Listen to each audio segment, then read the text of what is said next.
structure and in terms of rhythm. G'day, and welcome to episode 9 of The Art of Pspiralife Part 2. Today I'll focus on the topic of instrument separation. I'll be working on creating a lead riff that follows along with the rhythm of the bassline. I'm using a MIDI clip that I prepared earlier so that we can get straight to the point. But it might need a few tweaks along the way, but for now it's close enough.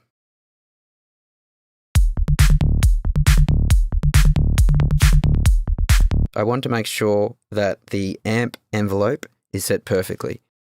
I'm going to need to have a different release time value for the different length notes I need, and I'm going to manage this with the timbre module. Down here on the left, in Bitwig's piano roll, you can choose to set certain timbre values for each note. Much like velocity, you can assign this value to any parameter. As you can see, I've already patched the timbre module to a modulator out, which allows the timbre values in the piano roll to be assigned to the envelope's release time. Using an oscilloscope, it'll help me see if the release time is too long. I want it really tight and clean. I want staccato notes. So I can't allow these release times to overlap into the attack of the following notes.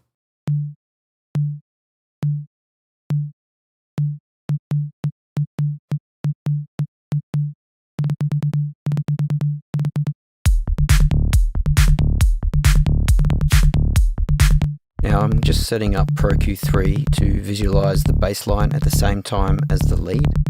That way I can easily see how the overtones of each instrument are interacting. Let's just soften the attack of the envelope a bit. Then we can begin to play with the parameters of the phase distortion oscillator to start finding a good tone to work with. It's usually a good idea to high pass frequencies below and around 200 to 300 Hz because these tend to lead to a muddy sound when interacting with a bassline. I want to find the sweet spot though because it's not necessary always to completely remove it. The particular setting that I choose, the frequency cutoff point, will probably change a little bit as we progress because the oscillator will start to influence the level of the overtones.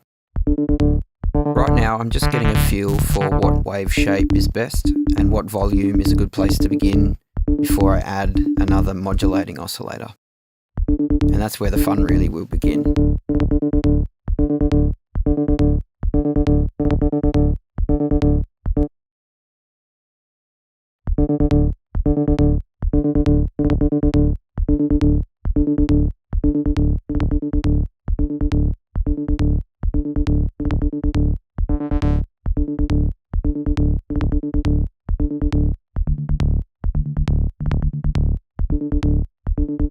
Now I'll grab another phase 1 oscillator and patch the output to the phase modulation input of the carrier oscillator, and I'll just change the colors here too.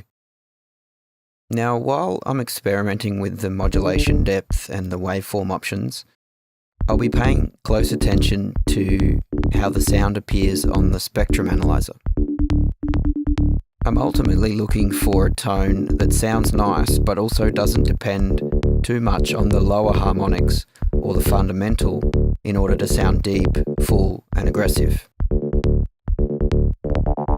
I also don't want there to be a hole or a lack of volume in any of that lower mid-range band between 200 up to 500. I want it to sound and appear full as well as not have too much volume around the fundamental.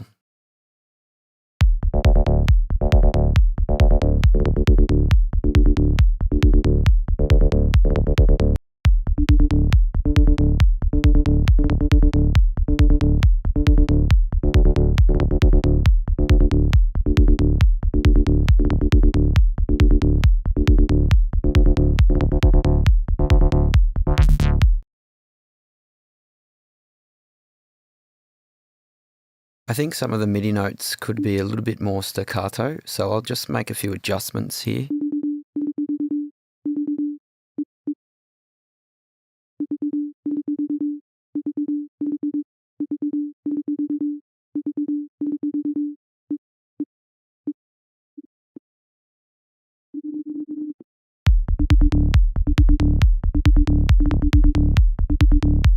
also, I think I want to remove the MIDI note that coincides with the kick drum. I think the riff will sound more groovy that way, but also leave room for the kick to be in the spotlight. All in the interest of separation. We want this riff to sound as large and fat as possible without interfering with anything else. We're doing that by paying attention to the overtones and also the rhythm itself.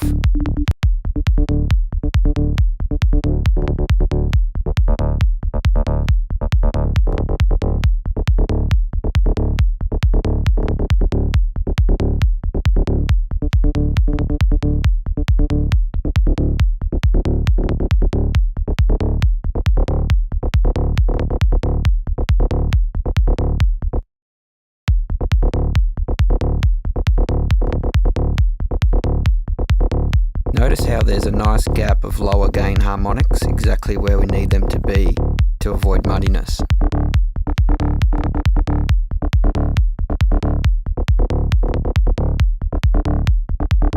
I think there's a lot of nice tones that we can potentially use as a starting point for this lead. Ooh, that's a pretty good one. I want to adjust these staccato notes to make the first of the 30-second notes even shorter in release time.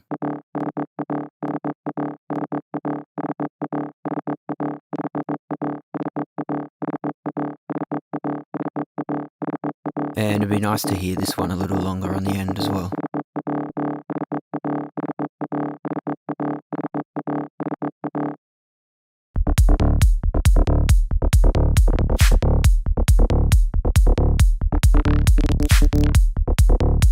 Just playing with the shape of the modulating oscillator now is giving me a good idea of what it will sound like later when I automate this over 8 or 16 bars. I'm really looking forward to that.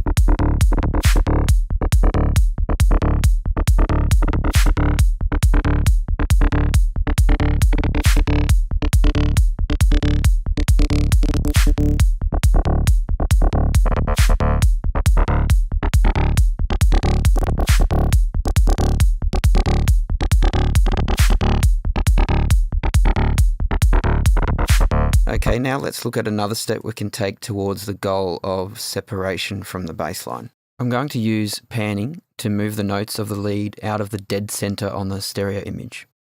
Since the bass is right down the center, moving the lead from left to right will make space for both parts to coexist.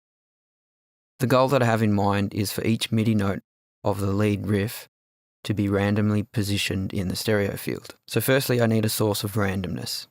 I'll find that here in the random category of modules. White noise is typically used for this job because noise is essentially random frequencies at a really fast rate. Then I'll need to sample that noise every time a MIDI note is played. For that, I'll need a sample and hold module. I'll need the noise to be patched into a modulator out module. Now I can assign the random noise values to the panning. Then, by going to the search bar, I can find the sample and hold module. Let's connect that between these two modules. And the last step to building this little sample and hold panning section is to add a module that receives the incoming gate signals from the MIDI notes on the piano roll. As you can see in the help view, this yellow input with the upward pointing arrow is where we will be patching the gates to. Anywhere that you see one of those yellow arrows pointing up is an input that takes gates or triggers. Notice that the envelope has a yellow input with a different symbol representing that incoming gates can be patched here too, which are typically from notes within a MIDI clip. A gate patched into the yellow input of an oscillator will re-trigger the phase of the waveform, which can be essential for clean and consistent sounds such as a psytrance bass pluck or tight and sharp leads like the one we're working on today.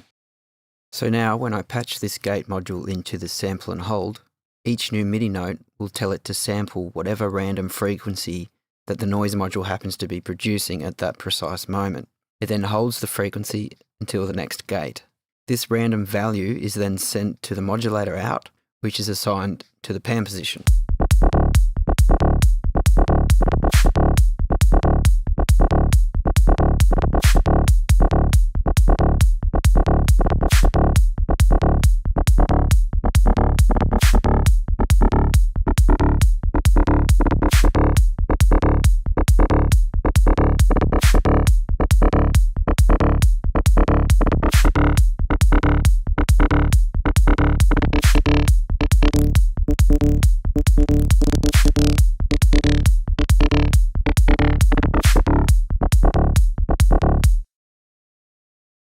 Using an oscilloscope, we can visualize the values produced by the noise module and the sample and hold module. The oscilloscope takes two inputs, so I'll put the noise directly into the top input and then the sample and hold into the bottom so you can see exactly what's happening.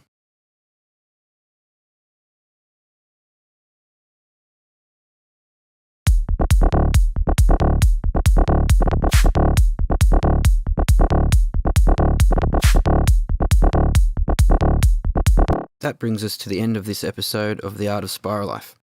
I hope that you are inspired to experiment with these techniques for creating separation between instruments in your mix. Thanks for tuning in. Have a good one. See you next time. Cheers.